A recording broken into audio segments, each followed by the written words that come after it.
আজকে 5 জন ডাক্তার কোনো ধরনের অবহিতকরণ ছাড়া ডাক্তাররা নাই, মানে তারা থাকার কথা ছিল 5 জন নাই।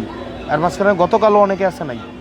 এই 5 জনকে শোকজ দেওয়া হয়েছে এবং আমাকে হোয়াটসঅ্যাপে সকাল 8:20 8:30টার মধ্যে এই অ্যাটেন্ডেন্স শিট পাঠিয়ে দিতে হবে। এই 100 জনের মধ্যে কে কে আসছে সেটা আমি তখন দেখে দিতে পারবো, সিম্পল। এরপর হচ্ছে উনি 7:45-এ ডাক্তারদেরকে একটা ব্রিফ দিবেন, সব ডাক্তারকে একসাথে নিয়ে একটা ব্রিফ দিবেন যে আজকে কী ধরনের অ্যাক্টিভিটি করবে। এটা 7:45 উনি এটা এনশিওর করবে।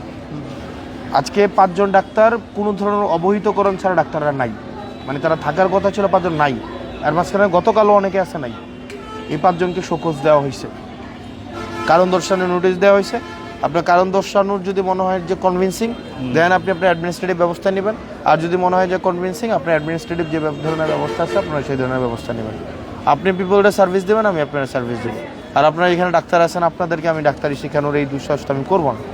আমি আপনাদেরকে রেসপেক্ট করি, আমি আপনাদেরকে প্রফেশনাল স্পেসটা দিই। আমাদেরও যেহেতু রিসোর্সের লিমিটেশন আছে, আমরাও আপনাদেরকে সব রিসোর্স দিতে পারি না, আমাদের সীমাবদ্ধতা আছে, আমাদেরও রুম স্পেস সংকট আছে, এইটা সেইটা অনেক সংকটের মধ্য দিয়ে আপনাকে সেবাটা দিতে হবে। এবং এই জন্যই আপনারা হচ্ছেন এই সার্ভিসে আসছেন, আমরা আপনাদেরকে বেশি সম্মান দিতে পারবো। তো আপনারা আপনাদের জায়গা থেকে কোঅপারেট করেন, আমরা আপনাদের জায়গা থেকে কোঅপারেট করবো। আর